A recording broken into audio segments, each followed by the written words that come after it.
Hello everyone, welcome to गणित Gurukul and this is Yogesh Garg. तो इस वीडियो में हम लोग डिस्कस करेंगे IIQM 2017 का ये क्वेश्चन। ठीक है, तो बेटा देखिए इसमें क्या है कि ABCD is a rectangle, fine, और इसमें हमें BC की लेंथ दी हुई है 8√3। तो जैसे कि ये B और C हो गया, ये आपका A हो गया, ये आपका D हो गया। BC is 8√3। E is the mid point of AB, ये भी दिया हुआ है। ठीक है, और अब हमें AC ड्रॉ करना है और AC पे एक पॉइंट लेना है F सच दैट दो चीज़ें हैं। एक तो BD भी ड्रॉ कर दीजिए, इसमें लिखा हुआ है FE परपेंडिकुलर टू BD।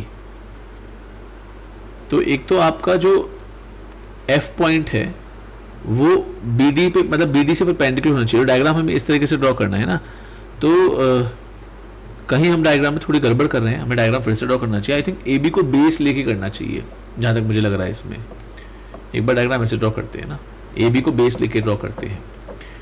तो ये हमारे पास फिगर हो गई, ठीक है, और AB को बेस लिया है हमने, पर ठीक है। और ये आपका BC, ये 8√3 है। AB का मिड पॉइंट है E। हमने अब ज्वाइन किया A और C को, ठीक है। BF is perpendicular to AC, also BD भी ज्वाइन कर दीजिए।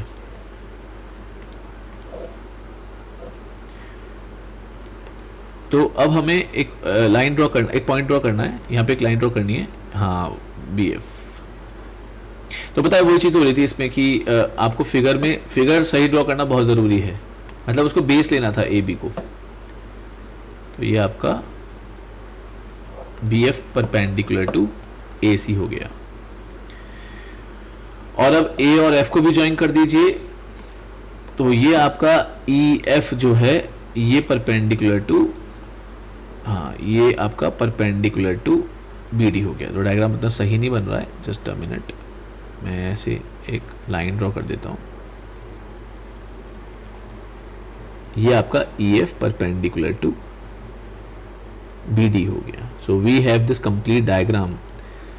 अब हमारे पास डायग्राम बन गया, तो हम इसकी हेल्प से कमेंट करेंगे। हमें कमेंट क्या करना है, हमें BC की लेंथ दी हुई है 8√3, ठीक है, और हमें कमेंट करना है AB की लेंथ पर, ABCD किसी की भी लेंथ पर। AD भी 8√3 है बेसिकली। हम इस फिगर में पहले तो क्या क्या देख पा रहे हैं, है ना, अपने सीखने के लिए हम लोग जितनी भी चीज़ें यहाँ पे नोटिस कर पा रहे हैं उनको कुछ कुछ लेबलिंग करते हैं। तो पहले तो एंगल्स की बातें कर लेते हैं। अच्छा ये भी देखिए, ये ना मिड पॉइंट है, मतलब AE is equal to EB है, ये भी चीज़ है अगर इसकी कोई ज़रूरत पड़ती है तो। और ना एक और बात समझिए बेटा, ये जो FE है ये मीडियन हो गया ना राइट एंगल ट्राइंगल में। तो आप लोग इस बात को समझ सकते हैं कि FE, मतलब देखिए आपका FE जो होगा वो AE और EB के बराबर हो जाएगा, वो मीडियन है एक राइट एंगल ट्राइंगल के अंदर। अगर समझिए मैं यहाँ से A और B को लेकर AB को डायमीटर लेके एक सर्कल ड्रॉ करता हूँ, तो वो F के थ्रू पास करेगा और E सेंटर हो जाएगा, तो EF रेडियस के बराबर नहीं हो जाएगा। Thus EF is also equal to AE and EB। I am just saying कि इन केसेस की जरूरत पड़ती है तो आई थिंक पड़ सकती है ज़रूरत, और इनफैक्ट हम लेके चलते हैं इस बात को।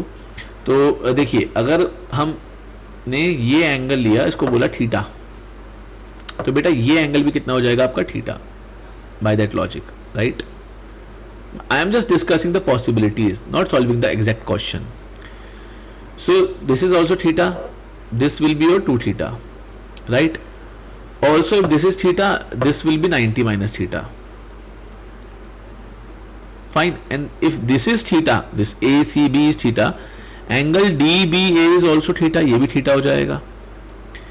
फिर एक चीज़ ये देखिए कि अगर FE और EB बराबर हैं, तो जो FEB वाला एंगल है जो कि कितना है 90 माइनस थीटा है ना, ये 90 माइनस थीटा है, तो ये पूरा 90 माइनस थीटा बन रहा होगा। तो ये 90 माइनस 2 थीटा हो गया बेसिकली, सॉरी ये अपना 90 माइनस 2 थीटा हो, क्योंकि देखिए इन दोनों का सम कितना हो जाएगा, 90 माइनस थीटा होना चाहिए दोनों का सम। तो ये एंगल हो गया आपका 90 माइनस 2 थीटा, ठीक है। तो हमारा क्वेश्चन तो यहीं पे खत्म हो गया बच्चों। अगर आप ट्राइंगल F और इसको नाम दे देते हैं पॉइंट को M, अगर आप ट्राइंगल एम बी को ज़रा ऑब्जर्व करें, इसमें 3 एंगल्स हैं, 90 माइनस थीटा, 90 माइनस 2 थीटा, और ये एंगल कितना है, खुद 90। इन तीनों का सम कितना होना चाहिए, 180, 180, फाइन। इन तीनों का सम 180 होना चाहिए। तो अगर आप देखें इज इक्वल टू 180 लिखा आपने, तो आपका 90 और 90 मिलकर 180 को काट देगा। तो अब यहाँ से आ जाएगा 90 degree is equal to 3 theta, यानी कि थीटा की वैल्यू कितनी आ गई, 30 डिग्री। तो आपका मेन काम ही हो गया बच्चों, क्वेश्चन खत्म। क्यों खत्म, थीटा अगर 30 डिग्री आ गया है तो अब आप बस यहाँ पे सीधा से ये लॉजिक लगा सकते हो कि B C upon A B is equal to ten 30 degree. B C की वैल्यू हमें पता है 8√3, तो आपका यहाँ से A B is equal to आ जाएगा B C upon 1030। B C is 8√3 upon 1/√3 and that way it will be equal to 24। Simple geometry से क्वेश्चन आपका हो गया। आप लोग अगर एक चीज़ देखेंगे कि आपके पास जो ऑनलाइन सोल्यूशंस अवेलेबल होंगे, आई एम नॉट डिनाइंग कि वो अच्छे या बुरे हैं, लेकिन ट्रिग्नोमेट्री या आपका सिमिलर ट्राइंगल का हैवी यूसेज किया, लेकिन इसमें सिर्फ ज्योमेट्री से पूरा क्वेश्चन हो रहा था। ठीक है, so that's it, stay tuned, keep watching Arth Gurukul, will meet in next video.